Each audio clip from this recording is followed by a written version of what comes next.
السلام علیکم ورحمۃ اللہ وبرکاتہ۔ فرحت ہاشمی بول رہی ہوں۔ کیا حال ہے سب کا؟ آج کل شعبان کا مہینہ ہے۔ اس مہینے میں ہمیں عام مہینوں سے بڑھ کر عبادت کی طرف متوجہ ہونا چاہیے، خصوصاً نفلی عبادات۔ حدیث میں آتا ہے کہ کوئی چیز بندے کو اللہ کے اتنا قریب نہیں کرتی جتنا فرائض کی ادائیگی، اور نوافل اللہ کے قرب میں مزید اضافے کا سبب بنتے ہیں۔ شعبان میں خصوصی طور پر روزہ رکھنا پسندیدہ ہے۔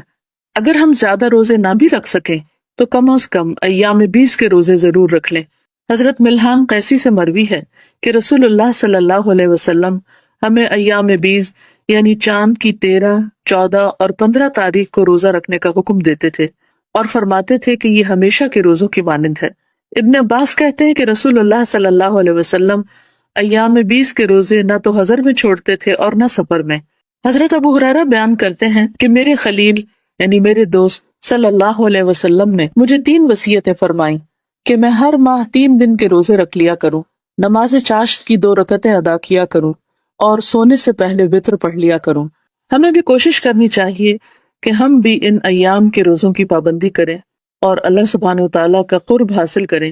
حدیث میں آتا ہے کہ جس نے ہر ماہ 3 روزے رکھے تو یہ ہمیشہ کے روزوں کی مانند ہوں گے، اور اللہ تعالیٰ نے اس کی تصدیق اپنی کتاب میں نازل فرمائی ہے۔ من جاء بالحسنۃ فلہ عشر امثالھا، جو ایک نیکی لائے گا اس کے لیے 10 گنا اجر ہوگا، یعنی ایک دن 10 دنوں کے برابر ہے۔ تو جو 3 دن مہینے میں روزے رکھے گویا اس نے 30 روزوں کا اجر و ثواب پایا۔ ان ابی سعید رضی اللہ عنہ قال سمعت النبی صلی اللہ علیہ وسلم یقول من صام یوما فی سبیل اللہ بعد اللہ وجہہ عن النار 70 خریفا، متفق علیہ۔ حضرت ابو سعید خدری رضی اللہ عنہ سے روایت ہے، کہتے ہیں میں نے رسول اللہ صلی اللہ علیہ وسلم کو فرماتے ہوئے سنا ہے، جس نے اللہ کی راہ میں یعنی اللہ کی خاطر ایک دن کا روزہ رکھا، اللہ تعالیٰ اسے 70 سال کی مسافت کے برابر جہنم کی آگ سے دور کر دیں گے۔ یعنی اتنا بڑا اجر ہے روزہ رکھنے کا، خاص طور پر وہ روزہ جس میں صرف اور صرف اللہ کی رضا مطلوب ہو۔ اب انہوں نے نیچے کچھ کیلکولیشن کی ہے کہ 30 روزے اور 6 روزے کل 36 روزے یعنی 36 روزے بنتے ہیں۔ ہر روزے کا ثواب 10 کے برابر ہے، کیونکہ قرآن پاک میں آتا ہے من جاء بالحسنۃ فلہ عشر امثالھا، جو ایک نیکی لایا اس کے لیے 10 کا ثواب ہے۔ تو اس طرح اگر ہر سال کے رمضان کے بعد 6 روزے رکھے جائیں تو عمر بھر کے روزوں کا ثواب ہو جائے گا، یعنی سال کے پھر 360 دن بن جائیں گے۔ اور آپ کو یہ تو معلوم ہے کہ ہجری کیلنڈر میں سال شمسی کیلنڈر کے مقابلے میں 10 دن کم ہوتا ہے۔ باقاعدگی سے ایام 20 جو ہیں روشن راتیں، چاند کی 13، 14 اور 15 تاریخ کے روزے رکھنے سے عمر بھر کے روزوں کا ثواب ملتا ہے۔ عن ابی قتادہ رضی اللہ عنہ قال قال رسول اللہ صلی اللہ علیہ وسلم 3 من كل شہر ورمضان الى رمضان فهذا صیام الدہر کلہ، رواہ مسلم۔ حضرت ابو قتادہ رضی اللہ عنہ کہتے ہیں رسول اللہ صلی اللہ علیہ وسلم نے فرمایا، ایک رمضان سے دوسرے رمضان کے درمیانی عرصے میں ہر ماہ 3 دن ایام 20 کے روزے رکھنا عمر بھر روزے رکھنے کے برابر ہے۔ اسے مسلم نے روایت کیا ہے۔ اور اس میں بھی آپ دیکھیے کہ ہر مہینے اگر روزے رکھے جائیں تو سال میں 12 مہینے ہوتے ہیں، اور کل کتنے روزے ہو جائیں گے؟ 36 روزے ہو جائیں گے، اور ہر روزہ پھر 10 کے برابر، تو اس طرح 360۔ تو گویا ایک انسان ساری زندگی ہی روزے سے ہے۔ سفر میں نفلی روزہ رکھنا جائز ہے۔ ان حمزہ ابن عمرو الاسلمی رضی اللہ عنہ انہ سأل رسول اللہ صلی اللہ علیہ وسلم اصوم فی السفر قال ان شئت فصم وان شئت فافطر، رواہ النسائی۔ حضرت حمزہ بن عمرو اسلمی رضی اللہ عنہ سے روایت ہے کہ انہوں نے رسول اللہ صلی اللہ علیہ وسلم سے پوچھا، کیا میں سفر میں روزہ رکھوں؟ آپ نے فرمایا، اگر چاہو تو رکھو، چاہو تو نہ رکھو۔ اسے نسائی نے روایت کیا ہے۔ یہ سوال بہت سے لوگوں کا ہوتا ہے، کیا رکھ سکتے ہیں؟ اگر رکھ سکتے تو رکھ لو، اگر نہیں رکھ سکتے نہ رکھو۔ جہاد یا حج کے سفر میں روزہ رکھنے والے کو اللہ تعالیٰ 70 سال کی مسافت کے برابر جہنم سے دور کر دیتے ہیں۔ یعنی اس میں یہ جو فی سبیل اللہ ہے، اس میں انہوں نے اسے اللہ کے راستے میں، یعنی اللہ کے راستے میں جو سفر ہو، اس سفر میں روزے رکھنے سے تعبیر کیا ہے۔ تو طالب علم بھی کس میں ہوتا ہے؟ فی سبیل اللہ ہوتا ہے۔ وہ حدیث آپ نے پڑھی ہوگی، جو علم حاصل کرنے کے لیے نکلے وہ اللہ کے راستے میں ہوتا ہے یہاں تک کہ وہ واپس پلٹ جائے. یعنی جب تک آپ گھر جاتے ہیں تو گھر سے نکلنے سے لے کر گھر تک کا سارا وقت کیا وقت ہے؟ فی سبیل اللہ، ظاہر اللہ کی خاطر آپ نکلیں. اور ساتھ اگر روزہ بھی ہو تو یہ روزہ پھر کئی گنا زیادہ اجر و ثواب کا باعث بن جاتا ہے، کیونکہ گھر میں رہ کے انسان کے لیے سہولت ہوتی ہے. اگر آپ تھکے ہوئے آپ لیٹ جائیں، آپ کم کام کر لیں، لیکن جب آپ کسی خاص مشن پہ نکلتے ہیں، پڑھنے نکلے، پڑھانے نکلے، یا کوئی اور کام اس طرح کا، جیسے یہ حج کے سفر انہوں نے کیا ہے، یہ بھی فی سبیل اللہ سفر شمار ہوتا ہے. تو ایسے میں انسان اگر ساتھ روزے میں بھی ہو تو اس کا اجر و ثواب کئی گنا زیادہ ہوتا ہے. سوموار اور جمعرات کا روزہ رکھنا رسول اکرم صلی اللہ علیہ وسلم کو پسند تھا. عن ابی ہریرہ رضی اللہ عنہ قال قال رسول اللہ صلی اللہ علیہ وسلم تعرض الاعمال یوم الاثنین والخمیس فاحب ان یعرض عملی وانا صائم، رواہ الترمذی. حضرت ابو ہریرہ رضی اللہ عنہ کہتے ہیں رسول اللہ صلی اللہ علیہ وسلم نے فرمایا سوموار اور جمعرات کو لوگوں کے اعمال اللہ کے حضور پیش کیے جاتے ہیں. میں چاہتا ہوں کہ جب میرے اعمال اللہ کے ہاں پیش کیے جائیں تو میں اس وقت روزے سے ہوں. اسے ترمذی نے روایت کیا ہے. یوم عرفہ 9 ذی الحجہ کا ایک روزہ ایک گزشتہ اور ایک آئندہ یعنی 2 سال کے صغیرہ گناہوں کا کفارہ ہے، جبکہ یوم عاشورہ 10 محرم کا روزہ گزشتہ 1 سال کے صغیرہ گناہوں کا کفارہ ہے.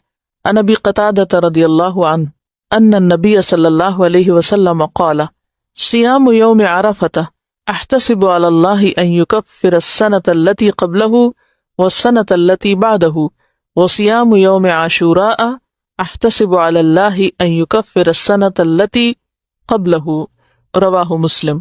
حضرت ابو قتادہ رضی اللہ عنہ کہتے ہیں رسول اللہ صلی اللہ علیہ وسلم نے فرمایا میں اللہ تعالیٰ سے امید رکھتا ہوں کہ یوم عرفہ کے روزے کے بدلے میں اللہ تعالیٰ ایک گزشتہ اور ایک آئندہ سال کے گناہ معاف فرمائیں گے، اور یوم عاشورہ کے روزہ کے بدلے میں گزشتہ 1 سال کے گناہ معاف فرمائیں گے. اسے مسلم نے روایت کیا ہے. صرف 10 محرم کا روزہ رکھنا مکروہ ہے. رسول اکرم صلی اللہ علیہ وسلم شعبان کے مہینے میں باقی سب مہینوں سے زیادہ روزے رکھتے تھے. عن عائشہ رضی اللہ عنہا انہا قالت ما رأیت رسول اللہ صلی اللہ علیہ وسلم استکمل صیام شہر الا رمضان وما رأیتہ فی شہر اکثر منہ صیاما فی شعبان، متفق علیہ. حضرت عائشہ رضی اللہ عنہا کہتی ہیں میں نے رسول اللہ صلی اللہ علیہ وسلم کو رمضان کے علاوہ کسی مہینے کے پورے روزے رکھتے نہیں دیکھا، نہ ہی شعبان کے علاوہ کسی دوسرے مہینے میں کثرت سے روزے رکھتے دیکھا. یعنی رمضان تو پورا، اور اس کے بعد سب سے زیادہ شعبان میں، اور اس کے بعد شوال میں 6، اور اس کے بعد ہر مہینے کے 3 یا پھر ہر ہفتے کے 2 روزے، سوموار اور جمعرات کا، اور اسی طرح عاشورہ کا روزہ، اس کے ساتھ ایک اور ملا کے پہلے یا بعد میں، اور یوم عرفہ کا روزہ. لیکن 15 شعبان کو خاص طور پر روزہ رکھنا یہ درست نہیں. اس کے بارے میں جو بھی احادیث ہیں وہ ضعیف ہیں. صحیح حدیث سے جو چیز ثابت ہے وہ یہ ہے کہ آپ سارے مہینے میں ہی یعنی کثرت سے روزے رکھتے تھے. نفلی روزہ رکھنے میں ایک دن چھوڑ کر دوسرے دن روزہ رکھنے کا طریقہ سب سے افضل ہے. ان عبداللہ ابن عمرو رضی اللہ عنہ ان رسول اللہ صلی اللہ علیہ وسلم قال صم فی کل شہر 3 ایام قلت انی اقوى من ذلك فلم يزل يرفعني حتى قال صم يوما وافطر يوما فانه افضل الصيام وهو صوم اخی داؤد علیہ السلام، متفق علیہ. حضرت عبداللہ بن عمرو رضی اللہ عنہ سے روایت ہے کہ رسول اللہ صلی اللہ علیہ وسلم نے فرمایا ہر ماہ 3 دن کے روزے رکھو، یعنی ایام 20 کے. میں نے عرض کیا مجھ میں اس سے زیادہ طاقت ہے. رسول اللہ صلی اللہ علیہ وسلم برابر مجھ سے روزے کم کراتے رہے، حتیٰ کہ آپ نے فرمایا ایک دن روزہ رکھو اور ایک دن چھوڑ دو، یہ افضل ترین روزے ہیں. میرے بھائی داؤد علیہ السلام کا یہی طریقہ تھا. اسے بخاری اور مسلم نے روایت کیا ہے. آپ نے داؤد علیہ السلام کو اپنا بھائی کس اعتبار سے کہا؟ نسب میں نہیں بلکہ دین میں اور نبوت میں. محرم کے مہینے میں روزہ رکھنے کی فضیلت. عن ابی ہریرہ رضی اللہ عنہ قال قال رسول اللہ صلی اللہ علیہ وسلم افضل الصیام بعد رمضان شہر اللہ المحرم وافضل الصلاة بعد الفریضة صلاة اللیل، رواہ مسلم۔ حضرت ابو ہریرہ رضی اللہ عنہ روایت کرتے ہیں، رسول اللہ صلی اللہ علیہ وسلم نے فرمایا، رمضان کے بعد سب سے افضل روزے محرم کے روزے ہیں جو اللہ کا مہینہ ہے، اور فرض نماز کے بعد سب سے افضل نماز تہجد کی نماز ہے جسے صلاۃ اللیل کہتے ہیں۔ اسے مسلم نے روایت کیا ہے۔ سوموار کے روزے کی فضیلت۔ عن ابی قتادہ رضی اللہ عنہ قال سئل رسول اللہ صلی اللہ علیہ وسلم عن صوم الاثنین فقال فیہ ولدت وفیہ انزل علی، رواہ مسلم۔ حضرت ابو قتادہ رضی اللہ عنہ کہتے ہیں، رسول اللہ صلی اللہ علیہ وسلم سے سوموار کے روزے کے بارے میں سوال کیا گیا تو آپ نے فرمایا، اس دن میں پیدا کیا گیا اور اسی دن مجھ پر قرآن نازل ہونا شروع ہوا۔ اسے مسلم نے روایت کیا ہے۔ ذی الحجہ کے پہلے 9 روزے رکھنا مستحب ہے۔ ذی الحج کے مہینے میں جو پہلے 9 دن ہے، کیونکہ 10ویں تاریخ کو تو عید ہوتی ہے، کیونکہ وہ دن بہت افضل ایام ہے، یعنی ان دنوں میں کوئی بھی نیک عمل کرنا بہت زیادہ اجر و ثواب کا باعث ہے۔ ہر ماہ کوئی سے 3 روزے رکھنا مستحب ہے۔ ہر ماہ کے پہلے سوموار اور پہلی دونوں جمعراتوں کے روزے رکھنا بھی آپ صلی اللہ علیہ وسلم کا معمول تھا۔ یعنی اس میں آپ دیکھیے کہ مختلف طرح کے آپ کے پاس آپشنز ہیں۔ عن بعض ازواج النبی صلی اللہ علیہ وسلم ان رسول اللہ صلی اللہ علیہ وسلم کان یصوم 9 من ذی الحجہ ویوم عاشوراء و3 ایام من کل شہر اول 2 من الشہر وخمیسین، رواہ النسائی۔ نبی اکرم صلی اللہ علیہ وسلم کی کسی زوجہ محترمہ سے روایت ہے کہ رسول اکرم صلی اللہ علیہ وسلم ذی الحجہ کے پہلے 9 روزے اور عاشورہ کا روزہ رکھتے، نیز ہر ماہ میں 3 روزے رکھا کرتے، ایک روزہ ہر ماہ کے پہلے سوموار کو اور ہر ماہ کی پہلی 2 جمعرات کو۔ تو اس سے پتہ چلتا ہے کہ یا تو 3 ایام 20 کے روزے رکھ سکتے ہیں، یا یہ ہے کہ آپ ہر ہجری مہینے کے دوسرے نہیں، ہجری مہینے کے پہلے سوموار اور پھر پہلے 2 جمعرات، اس طرح بھی 3 پورے کر سکتے ہیں۔ کیونکہ بعض اوقات ایسا ہوتا ہے نا کہ ان 3 دنوں میں آپ کو نماز نہیں پڑھنی، روزہ نہیں رکھنا، تو اس کے پھر آلٹرنیٹ کے طور پر یہ دوسرا طریقہ بھی اختیار کیا جا سکتا ہے۔ ویسے تو نفلی روزہ کبھی بھی آپ رکھ سکتے ہیں۔ نفلی روزے کی نیت دن میں زوال سے پہلے کسی وقت بھی کی جا سکتی ہے، یعنی اگر آپ نے کچھ کھایا پیا نہیں صبح سے تو ظہر سے پہلے آپ اس کی نیت کر سکتے ہیں۔ نفلی روزے کی قضا واجب نہیں، اسی طرح آپ کسی بھی وقت اس کو کھول سکتے ہیں دن میں اگر وہ بھاری ہو رہا ہو پر، اور اس کی قضا بھی پھر بعد میں نہیں دینا ہوگی۔ نفلی عبادت میں اعتدال اور میانہ روی افضل ہے۔ صیام 40 مسلسل 40 روزوں کا چلہ سنت رسول صلی اللہ علیہ وسلم سے ثابت نہیں، یعنی بعض لوگ 40 دن کے روزے رکھتے ہیں تو اس کی کوئی حقیقت نہیں۔ زیادہ افضل عمل وہ ہوتا ہے جس میں ہمیں دلیل مل جائے اور جو نبی صلی اللہ علیہ وسلم کا طریقہ ہو۔ الصیام الممنوع والمکروہ، ممنوع اور مکروہ روزے۔ عید الفطر اور عید الاضحیٰ کے روزے رکھنا منع ہے۔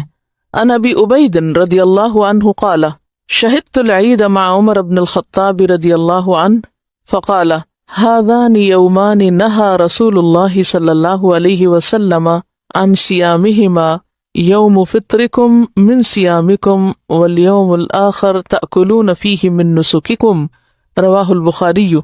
حضرت ابو عبید رضی اللہ عنہ کہتے ہیں، میں نے عمر بن خطاب کے ساتھ نماز عید ادا کی۔ حضرت عمر نے کہا، ان 2 دنوں کے روزے رکھنے سے نبی اکرم صلی اللہ علیہ وسلم نے منع فرمایا ہے۔ پہلا دن جب تم اپنے روزے ختم کرو، دوسرا دن جب تم قربانی کا گوشت کھاتے ہو۔ اسے بخاری نے روایت کیا ہے۔ روزے ختم کرو سے مراد عید الفطر ہے، اور قربانی کا گوشت عید الاضحیٰ میں کھایا جاتا ہے۔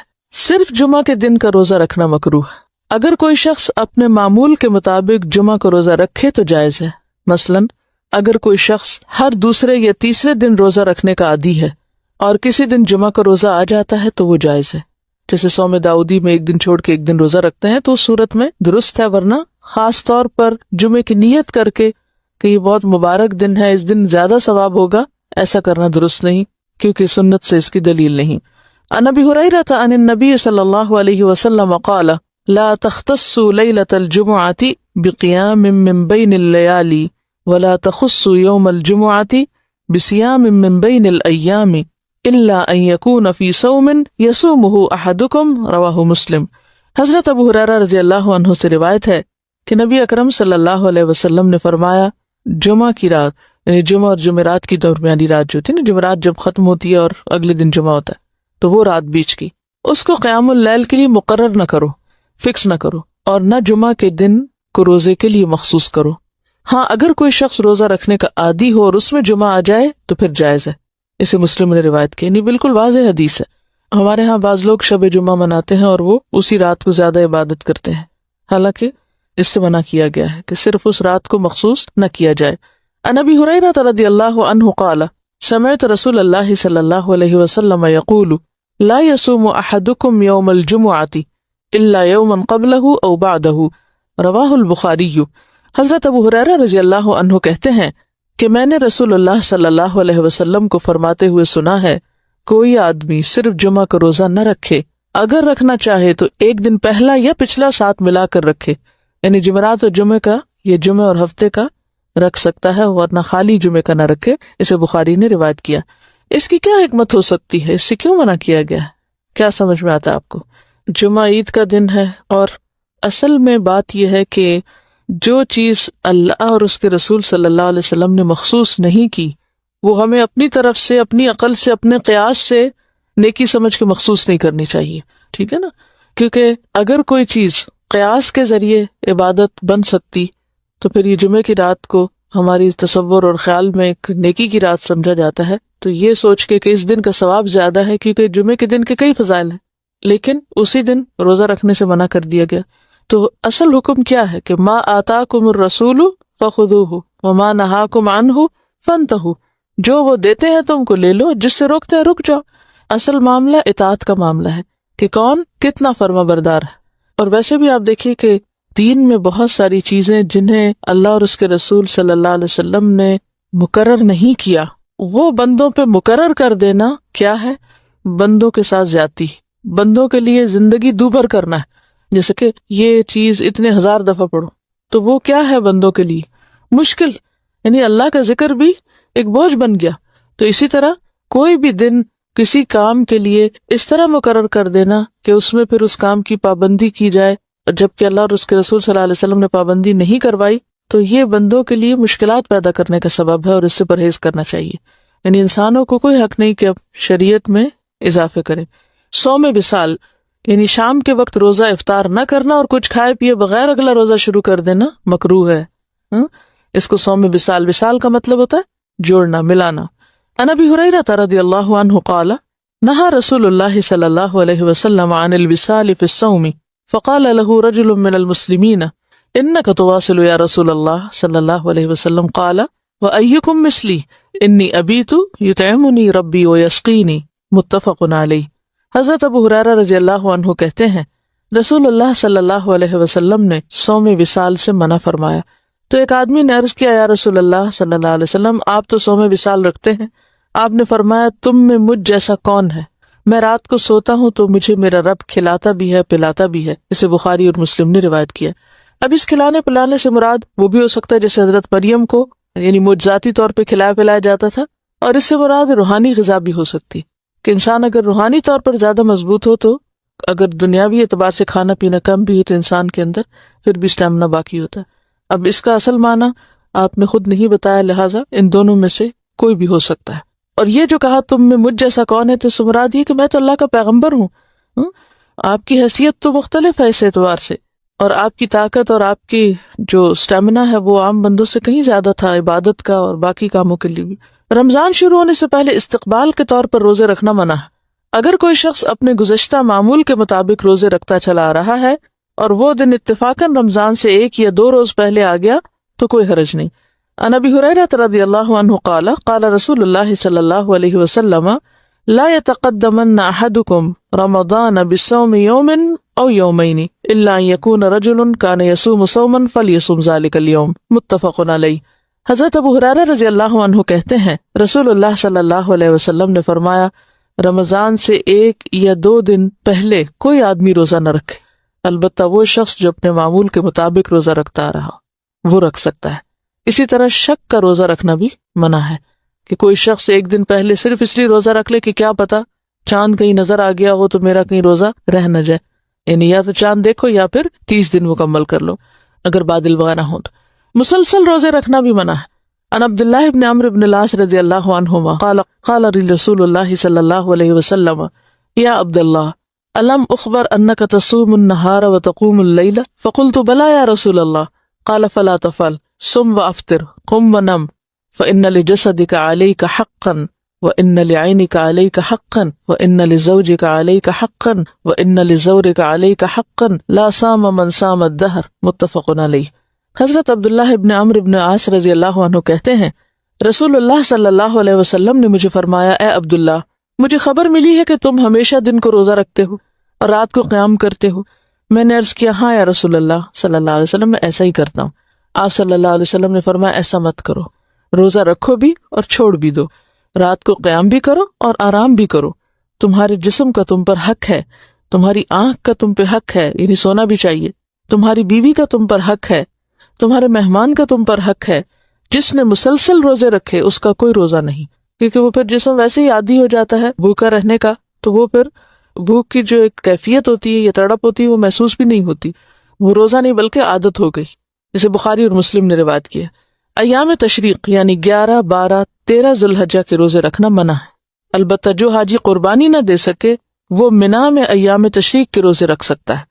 عن عائشة وابن عمر قال لم يرخص في أيام التشريق أن يصمن إلا لمن لم يجد الهدي رواہ البخاری۔ حضرت عائشہ اور حضرت ابن عمر رضی اللہ عنہما سے روایت ہے کہ ایام تشریق میں کسی آدمی کو روزہ رکھنے کی اجازت نہیں دی گئی سوائے اس حاجی کے جو قربانی نہ دے سکے۔ یہاں اصل میں لمن لم یجد الہدی ہے، اس کا ترجمہ ہے کہ جو ہدی نہ پائے، یعنی جو قربانی نہ دے سکتا ہو، یہ مراد ہے۔ حاجی کو عرفات میں 9 ذی الحج یعنی یوم عرفہ کا روزہ رکھنا منع ہے۔ ان میمونہ رضی اللہ عنہا ان الناس شکوا فی صیام النبی صلی اللہ علیہ وسلم یوم عرفہ فارسلت الیہ بحلاب وهو واقف فی الموقف فشرب منه والناس ينظرون۔ متفق علیہ۔ حضرت میمونہ رضی اللہ عنہا سے روایت ہے کہ لوگوں نے عرفہ کے دن نبی اکرم صلی اللہ علیہ وسلم کے روزے میں شک کیا تو انہوں نے یعنی حضرت میمونہ نے آپ کے پاس دودھ بھیجا، آپ نے اس پیالے سے دودھ پیا۔ اس وقت آپ میدان عرفات کے موقف میں کھڑے تھے، لوگ آپ کو دیکھ رہے تھے، اسے بخاری اور مسلم نے روایت کی۔ تو معلوم کرنے کا یہ کتنا اچھا طریقہ ہے، بجائے اس کے کہ کسی کو کہلوا کے بھیج دی کہ اچھا جا کے پوچھ کے کہ آپ کا روزہ ہے یا نہیں، انہوں نے دودھ بھیج دیا کہ اگر آپ پی لیں گے تو پتہ چل جائے گا کہ روزہ نہیں ہے۔ نصف شعبان کے بعد روزے نہیں رکھنا چاہیے۔ عن ابی ہریرہ رضی اللہ عنہ قال قال رسول اللہ صلی اللہ علیہ وسلم اذا بقی نصف من شعبان فلا تصوموا رواہ الترمذی۔ حضرت ابو ہریرہ رضی اللہ عنہ کہتے ہیں رسول اللہ صلی اللہ علیہ وسلم نے فرمایا جب نصف شعبان باقی رہ جائے یعنی رمضان سے 15 دن پہلے تو نفلی روزے نہ رکھو۔ اسے ترمذی نے روایت کی۔ کیوں منع کیا گیا؟ تاکہ رمضان کے لیے طاقت بحال ہو جائے۔ عورت کا اپنے شوہر کی اجازت کے بغیر نفلی روزہ رکھنا منع ہے۔ عن ابی ہریرہ رضی اللہ عنہ ان رسول اللہ صلی اللہ علیہ وسلم قال لا تصوم المرأة وزوجها شاهد یوما من غیر شہر رمضان الا باذنه رواہ الترمذی۔ حضرت ابو ہریرہ رضی اللہ عنہ سے روایت ہے کہ رسول اکرم صلی اللہ علیہ وسلم نے فرمایا کوئی عورت اپنے شوہر کی موجودگی میں اس کی اجازت کے بغیر سوائے رمضان کے روزوں کے نفلی روزے نہ رکھے۔ اس میں یہ ہے کہ رمضان کے روزے میں شوہر سے نہیں پوچھا جائے گا، اور رمضان میں اگر کچھ چھٹ گئے تو قضا کرنا جو ہے وہ بھی فرض روزہ ہی ہے، اور وہ یعنی رمضان کے روزے کی ادائیگی ہے، اس لیے اس کی بھی اجازت ہے، وہ انسان پوچھے بغیر رکھ سکتا ہے، ورنہ عام نفلی روزے نہیں۔ کیوں منع کیا گیا؟ شوہر اور بیوی کے تعلقات جو ہیں وہ روزے کی حالت میں منع ہیں، تو اس میں یہ ہے کہ ایسی عبادات جن میں دونوں کے تعلقات میں کسی قسم کی کشیدگی پیدا ہو سکتی ہو ان میں باہمی مشورہ ضروری ہے۔ اس میں دین کا حسن آپ دیکھیے، باہمی تعلق جو ہے وہ سکون کا باعث ہے۔ وہ سکون کا باعث اسی وقت ہوتا ہے کہ جب آپس کی کمیونیکیشن ہوتی ہے، انڈرسٹینڈنگ ہوتی ہے۔ اگر شوہر بیوی کے درمیان کوئی کمیونیکیشن ہی نہیں، آپس میں مشورہ ہی نہیں، کسی معاملے میں کوئی گفتگو ہی نہیں، تو وہ پھر مودتاً اور رحمتاً کا سبب نہیں ہو سکتا۔ تو اسی طرح اب فرضی روزے تو فرضی انڈرسٹینڈ سب نے رکھنے، تو اس سے یہ بھی پتہ چلتا ہے کہ اگر عورت کو نفلی کام کری، کوئی نیکی کا کام کری، تو اسے شوہر کو ساتھ لے کے چلنا چاہیے، ٹھیک ہے نا۔ مثلا آپ قرآن پڑھ رہے ہیں تو اس میں شوہر کو بھی ساتھ لے کے چلنا، یہ نہیں کہ جو پڑھ کے گئے بس خاموشی گھر میں جا کے کچھ شیئر نہیں کیا، نہیں، شیئر کیا کرے، ڈسکس کیا کرے، یہ پڑھا ہے، یہ نہیں کہ وہ فتوے دینا شروع کر دیں یا پڑھانا ان کو شروع کر دیں، لیکن ان کے ساتھ ڈسکس کرے۔ ان کے سوال یہ تھا کہ کیا شوہر بیوی کی اجازت کے بغیر روزہ رکھ سکتا ہے؟ تو اس میں آپ دیکھیں پیچھے حضرت عمر بن العاص جب آپ صلی اللہ علیہ وسلم نے جب کہ کثرت سے نفلی روزے رکھتے تھے تو انہوں نے کیا کہا کہ تمہاری بیوی کا بھی تم پر حق ہے. تو اس سے کیا پتہ چلتا ہے کہ اگرچہ یہ نہیں کہا کہ اجازت، بات اصل میں میوچل انڈرسٹینڈنگ کی کہ دونوں ایک دوسرے کی ضروریات کا اور ایک دوسرے کے جذبات کا خیال رکھیں. صرف عاشورہ 10 محرم کا روزہ رکھنا مکروہ ہے. 9 اور 10 محرم یا 10 اور 11 محرم 2 دن کے روزے رکھنے چاہیے. عن عبداللہ ابن عباس رضی اللہ عنہما یقول حین صام رسول اللہ صلی اللہ علیہ وسلم یوم عاشوراء وامر بصیامہ قالوا یا رسول اللہ صلی اللہ علیہ وسلم انہ یوم تعظمہ الیہود والنصارى فقال رسول اللہ صلی اللہ علیہ وسلم فاذا كان العام المقبل ان شاء اللہ صمنا اليوم التاسع قال فلم يأت العام المقبل حتى توفي رسول اللہ صلی اللہ علیہ وسلم. رواہ مسلم. حضرت عبداللہ بن عباس رضی اللہ عنہ فرماتے ہیں رسول اللہ صلی اللہ علیہ وسلم نے عاشورہ 10 محرم کا روزہ رکھا اور لوگوں کو بھی رکھنے کا حکم دیا. لوگوں نے عرض کیا یا رسول اللہ صلی اللہ علیہ وسلم 10 محرم تو یہود و نصارہ کے نزدیک بڑی عظمت کا دن ہے. آپ نے فرمایا اچھا آئندہ سال ہم انشاءاللہ 10 محرم کے ساتھ 9 محرم کا روزہ بھی رکھیں گے. لیکن آئندہ سال آنے سے پہلے ہی رسول اللہ صلی اللہ علیہ وسلم اس دنیا سے رخصت ہو گئے. اسے مسلم نے روایت کیا. یوم عاشورہ 10 محرم کی فضیلت کی وجہ یہ ہے کہ جب رسول اکرم صلی اللہ علیہ وسلم مدینہ منورہ تشریف لائے تو یہودی 10 محرم کا روزہ رکھتے تھے. ان سے وجہ پوچھی گئی تو انہوں نے کہا اس روز اللہ تعالیٰ نے موسیٰ علیہ السلام کو فرعون پہ غلبہ عطا کیا تھا، لہٰذا ہم شکرانے کے طور پر اس دن کا روزہ رکھتے ہیں. رسول اللہ صلی اللہ علیہ وسلم کو یہ بات معلوم ہوئی تو آپ نے فرمایا یہودیوں کی نسبت ہم موسیٰ علیہ السلام کے زیادہ قریب ہیں اور مسلمانوں کو اس دن کا روزہ رکھنے کا حکم دیا. مگر جب رمضان کے روزے فرض کیے گئے تب آپ صلی اللہ علیہ وسلم نے فرمایا اب جو چاہے 10 محرم کا روزہ رکھے، جو نہ چاہے نہ رکھے. اسے مسلم نے روایت کیا ہے. صرف ہفتے کے دن کا روزہ رکھنا ممنوع ہے. عن عبداللہ ابن بسر عن اخت السماء رضی اللہ عنہا ان رسول اللہ صلی اللہ علیہ وسلم قال لا تصوموا يوم السبت الا فيما افترض عليكم فان لم يجد احدكم الا عود عنبة او لحاء شجرة فليمزغها. رواہ ابن خزیمہ. حضرت عبداللہ بن بسر اپنی بہن سما سے روایت کرتے ہیں کہ رسول اللہ صلی اللہ علیہ وسلم نے یہ فرمایا کہ ہفتے کا روزہ سوائے فرض روزے کے نہ رکھو. اگر کھانے کو اور کوئی چیز نہ ملے تو انگور کی لکڑی یا درخت کی چھال ہی چبا لو، یعنی کچھ نہ کچھ ضرور چکھو. ہفتہ چونکہ اہل کتاب کی عید کا دن تھا سبت، لہٰذا آپ صلی اللہ علیہ وسلم نے ہفتے کے ساتھ جمعہ یا اتوار کے دن کا روزہ ملا کر رکھنے کا حکم دیا. عید الاضحیٰ کے دن جو صبح کے وقت روزہ رکھتے ہیں وہ قربانی کے گوشت سے کھولنا چاہیے، اور اگر کسی کو زیادہ بھوک لگی تو عید کے بعد پھر وہ کسی بھی چیز سے کھول لے. لیکن صحابیات کے اس بارے میں ہمیں عمل یہ ملتا ہے کہ وہ بچوں کو دودھ تک نہیں پلاتی تھی، یعنی صبح اٹھنے سے لے کر عید پڑھنے تک کم از کم اور قربانی کرنے تک اصل میں یعنی روزہ رکھتے تھے بغیر کچھ کھائے پیے. نہیں کہ سحری کھا کے روزہ رکھتے تھے، نہیں کچھ نہیں کھاتے.